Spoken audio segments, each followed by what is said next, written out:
All right. CPAC is known for having important moments. And I think it's safe to say by a full room and just a couple of cameras that this is one of those moments. And I think the first thing that would be appropriate after 30 days of running a continual sprint is to thank these two guys for what they've been doing.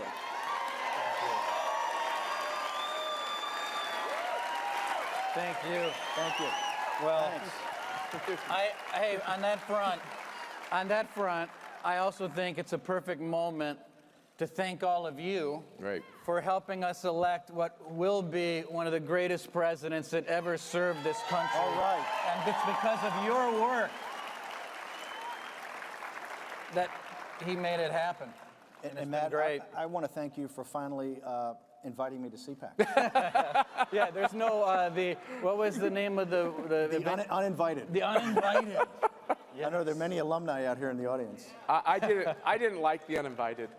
Here's what we decided to do at CPAC with the uninvited. We decided to say that everybody's a part of our conservative family. That's right. And that's what Donald Trump has done to so many of us around the country politically. And you guys have put together an amazing operation. You know, I know you all know this, but the last time a president came to CPAC in his first year, it was Ronald Reagan, St. Ronald, in 1981. And you've put together this, the president has put together the most conservative cabinet we've ever seen, according to our CPAC ratings. And I think a few of us are pretty happy about what looks like is going to happen on the Supreme Court, too. So it's, yeah. Now, let me ask you two, I'm looking in the back of the room as well, but let me ask you two, we all read. Is that the opposition party? Yes, that is. Let me ask you two, we read a lot about you two. That's all good. But I bet not all of it's accurate. I bet not all of it's accurate. I bet there's some things that don't get written correctly. Let me ask each one of you, what's the biggest misconception about what's going on in the Donald Trump White House? Well, in regard to us two, I think the biggest misconception is everything that you're reading. We share an office suite together. We're basically together from 6:30 in the morning until about 11 o'clock at night. I have a little thing called the war room. He has a fireplace with nice sofas.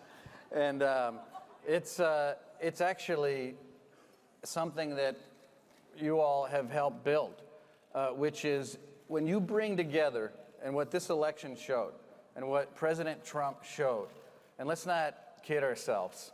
I mean, I can talk about data and ground game, and Steve can talk about big ideas, but the truth of the matter is, Donald Trump, President Trump, brought together the party and the conservative movement. And I've got to tell you, if the party and the conservative movement are together, similar to Steve and I, it can't be stopped. And President Trump was the one guy, he was the one person, and I can say it after overseeing 16 people kill each other. It was Donald Trump that was able to bring this party and this movement together. And Steve and I know that, and we live it every day. Our job is to get the agenda of President Trump through the door and on pen and paper. But we've known it since August 15th, and I think if you look at, the opposition party and how they portrayed the campaign, how they portrayed the transition, and now they're portraying the administration, it's always wrong. I mean, on the very first day that Kellyanne and I started, we reached out to Reince, Sean Spicer, Katie. It's the same team that, every day was grinding away on the campaign, the same team that did the transition. And if you remember, the campaign was the most chaotic, by the media's description, most chaotic, most disorganized, most unprofessional, had no earthly idea what they were doing. And then you saw them all crying and weeping that night on the 8th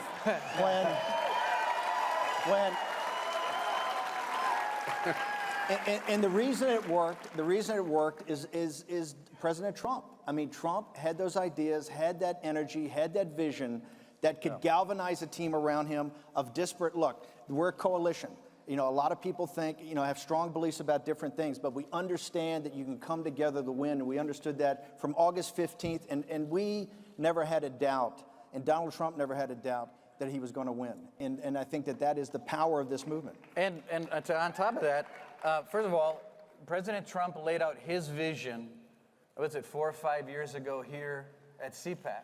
That's right. And it was that vision. It's nothing different. If you go back and watch the tape of President Trump 4 or 5 years ago, that was the Trump agenda. One of the things I used to say all the time, and Governor Walker and everyone gets sick of me saying it, but I think that President Trump found it, which was what this country, what all of us were starving for the whole time, because we're so sick of politics and politicians. In spite of the fact that we love being here, we actually hate politics, but what we were starving for was somebody real, somebody genuine, somebody that was actually who he said he was. And the media attacked us on the campaign. Remember, attacked me, oh, you can't spend the money on Trump, go give it to the Senate. Attacked us on the transition. President Trump put in the best cabinet in the history of cabinets, I think. Now, I feed ridiculous stories, and all we do every day, and all President Trump does every day, is hit his agenda every single day. Whether it's TPP, whether it's deregulation, whether it's Neil Gorsuch, whatever it is, his promise is coming through every day. He's even leaving bathrooms alone. That's kind of a nice, refreshing thing for a lot of people as well. We happen to think it's a state issue. Of course. But I think let's go back to that point that Reince made for a second.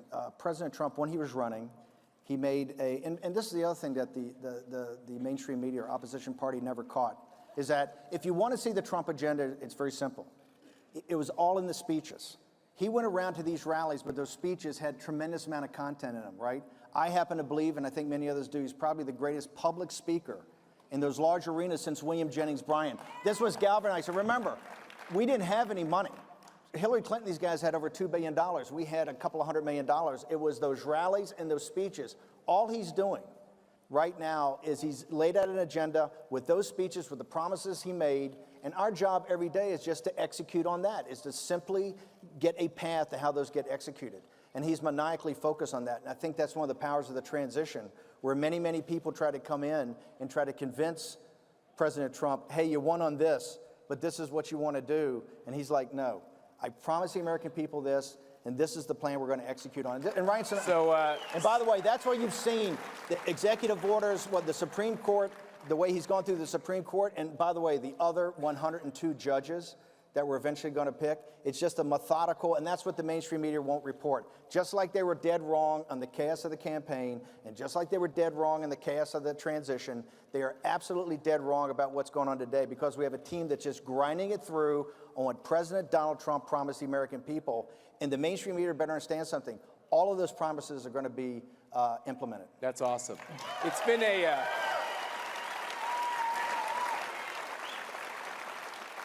You know, Steve, you're a really likable guy. You should do this more often.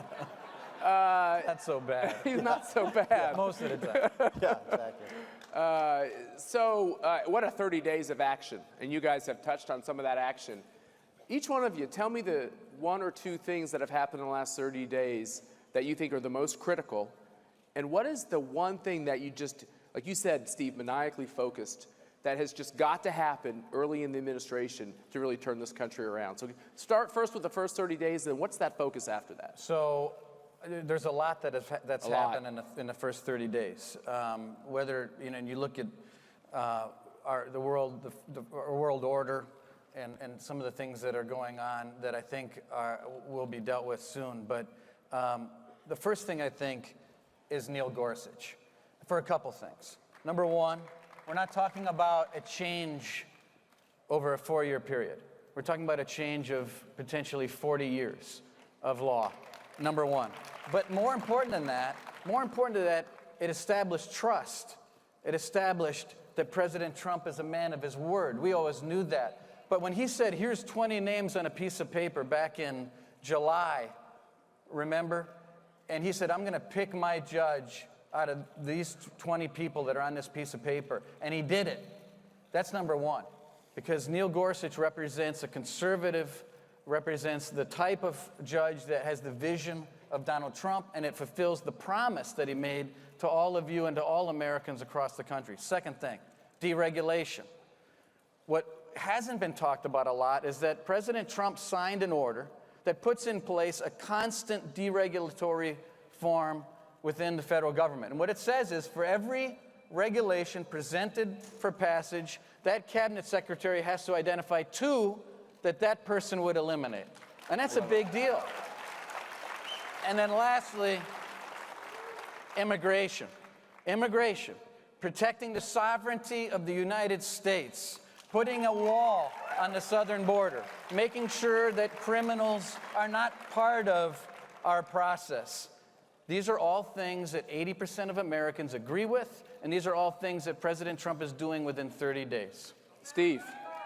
Yeah, I think the same thing. I think if you look at the lines of work, I kind of break it out into 3 verticals or 3 buckets. The first is kind of national security and sovereignty, and that's your intelligence, the Defense Department, Homeland Security. The second line of work is what I refer to as economic nationalism, and that is Wilbur Ross at Commerce, Steve Mnuchin at Treasury, Lighthizer at Trade, Peter Navarro, Stephen Miller, these people that are rethinking how we're going to reconstruct our trade arrangements around the world. The third, broadly, line of work is what is deconstruction of the administrative state. And if you, so I think the 3 most important things, I think one of the most pivotal moments in modern American history was his immediate withdrawal from TPP. That got us out of a trade deal and let our sovereignty come back to ourselves.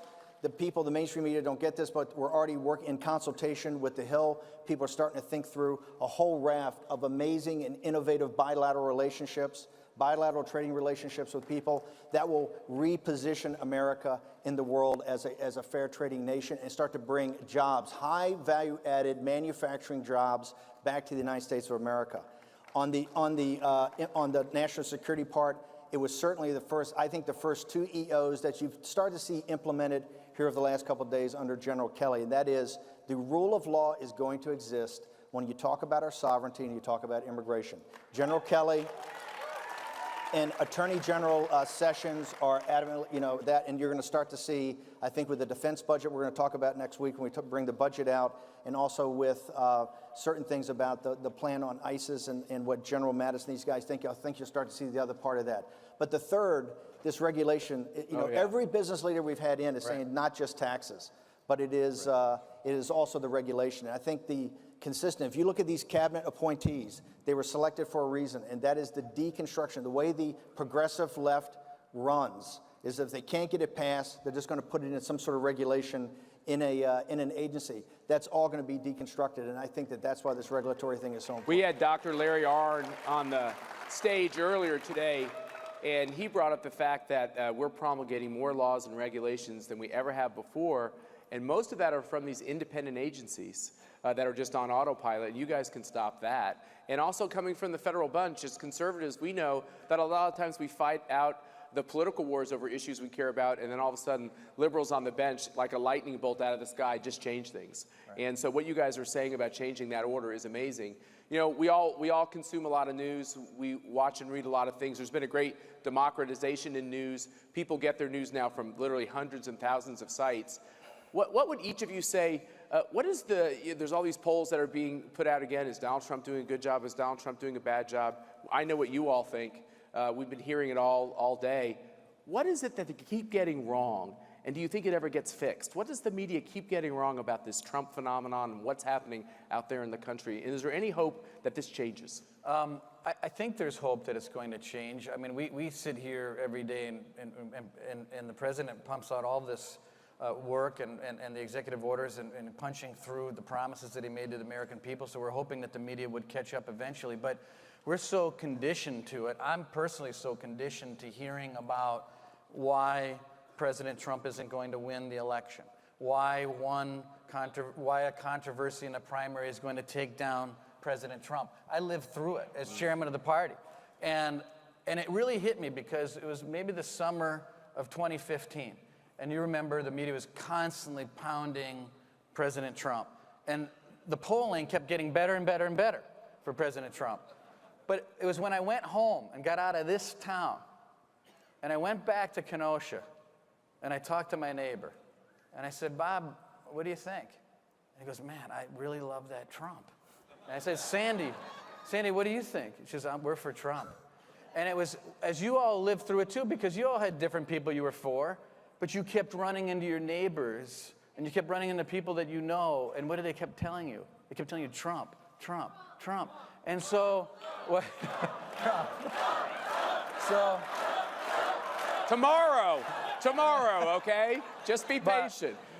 I knew, and so it was back then, my family and my sister, who's a doctor out in San Diego, and it just kept everyone around me, that nothing, it was impenetrable. Because it goes back to what I said before, which is that the country was hungry for something far bigger than one story or one-off issue. It was something that people wanted in this country that was real and something that was going to change the direction that we were heading, and it was President Trump, but that was the answer. The reason Reince and I are good partners is that we can disagree. It's not only not going to get better, it's going to get worse every day in the media. And here's why. But by the way, the internal logic makes sense. They're corporatist, globalist media that are adamantly opposed to an economic nationalist agenda like Donald Trump has.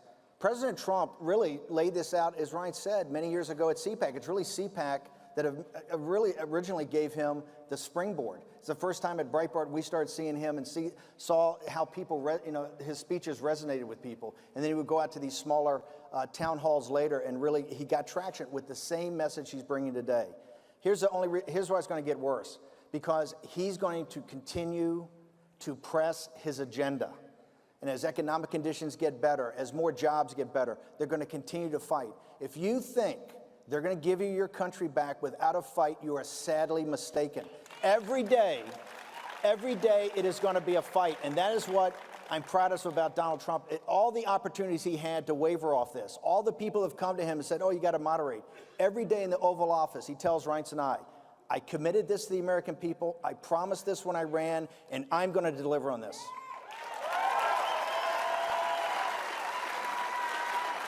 How novel. Yeah. How interesting. I remember I was being asked by some reporters, they're like, why is Trump doing X, Y, or Z? And I said, because he said he would do it on the campaign trail. It's really not that complicated, is it? But no, there are, okay, I like that one. There are some parts of this, though, that are fitful. The American Conservative Union, which puts on CPAC, was created after Barry Goldwater lost in 1964 in an effort to take all different kinds of voices from the right in the conservative movement and bring them together. So there is this question. There are those folks that consider themselves, classical liberals or conservatives or Reagan conservatives. There are other folks that consider themselves libertarians. There are other folks that are part of this new Trump movement. And Trump brought a lot of new people. There's probably people in this crowd that wouldn't have been in this crowd before. So there's a lot of diversity here. We all know it when we're at the bar at the end of the day. Can this Trump movement be combined with what's been happening at CPAC and other conservative movements for 50 years? Can this be brought together? And this is going to save the country. Go ahead. Well, first of all, it has to, and we have to stick together as a team. I think that what you've got is an incredible opportunity. You've got an incredible opportunity to use this victory that President Trump and all of us and you and everyone that made this happen put together and work together and continue to communicate. It's very similar. Some of the core principles of President Trump are very similar to those of Ronald Reagan. When you look at peace through strength and building up the military, I mean, how many times have you heard President Trump said, I'm going to build up the military, I'm going to take care of the vets, I'm going to make sure that we don't have a Navy that's decimated and planes that are nowhere to be found. Peace through strength, deregulation. You think about the economy and the economic boom that was created. And some of it is going to take a little time. I mean, to get the jobs back, to get more money in people's pockets. Those things are going to happen. And in the meantime, we have to stick together and make sure that we've got President Trump for 8 years. And he's somebody that we know that we're going to be very proud of as these things get done. But it's going to take all of us working together to make it happen. You know, I've said that there's a new political order that's being formed out of this, and it's still being formed. But if you look at the wide degree of opinions in this room, whether you're a populist, whether you're a limited government conservative, whether you're a libertarian, whether you're an economic nationalist, we have wide and sometimes divergent opinions. But I think the center core of what we believe, that we're a nation with an economy, not an economy just in some global marketplace with open borders, but we are a nation with a culture and a reason for being. And I think that's what unites us. And I think that is what's going to unite this movement going forward. President Trump tomorrow is coming, I think, really to express his appreciation. Absolutely. The vice president's coming The vice tonight. president's coming tonight. And the reason is he understands in CPAC there are many, many, many voices, but he's here to say appreciation and to drive this movement forward. This is really where he got his launch, you know, with his ideas in the conservative movement, what, 6 years ago, 5 years ago? And he wanted to show his appreciation. We're at the top of the first inning of this, and it's going to take just as much fight, just as much focus, and just as much determination. And the one thing I'd like to leave you guys today with is that we want you to have our back. But more importantly,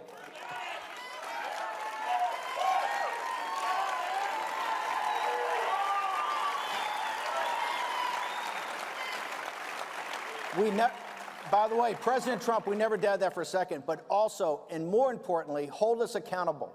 Hold us accountable to what we promised. Hold us accountable for delivering on what we promised. Let me just ask, as we close this out, it's time for, you know, you guys have been so kind of kumbaya here. It's kind of time for a little bit of a group hug.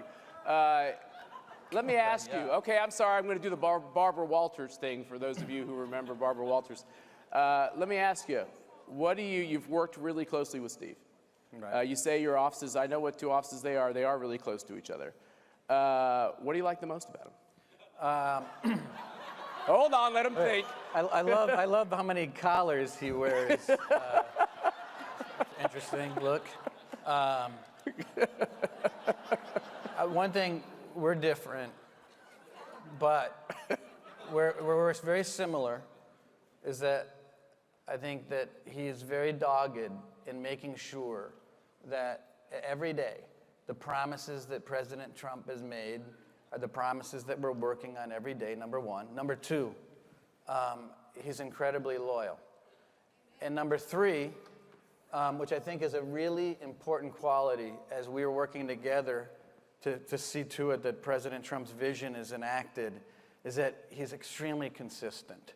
That, as you can imagine, there are many things hitting the president's ear and desk every day. Different things that come to the president that want to move him off of his agenda. And Steve is very consistent and very loyal to the agenda and is a presence that I think is very important to have in the White House. And I consider him, and secondly, and a very dear friend, and someone that I work with every second of the day, and actually I cherish his friendship. Yeah, you know, I can run a little hot on occasions. And Reince is indefatigable. I mean, it's low key, but it's determination. The thing I respect most, and the only way this thing works, is Reince is always kind of steady. He's got Katie and some other people around him. It's very steady. But his job is by far one of the toughest jobs I've ever seen in my life. To make it run every day, to make the trains, and you only see the surface, what's going on underneath, and planning what's 3 weeks down the road to the degree that we're planning it, of all these EOs and legislation, and you know, whether it's a tax reform bill. Reince is indefatigable in saying, we got to drive this forward, we got to drive this forward. And I think it's one of the reasons we have such a, and by the way, this started back in August. Yeah. When we had this campaign where we were outgunned, outmanned, outspent, and it was because President Trump had a message, he had this charisma, and he had people like here at CPAC, and we just put our heads down, and that's what, and Reince has been unwavering since the very first moment I met him. Well, it's a great honor to have you both here. I think the best thing we could do is to let these two guys get back to work. What do you think? Right. Thanks for being here. Thank you, Matt. Yeah. That was great. Thank you.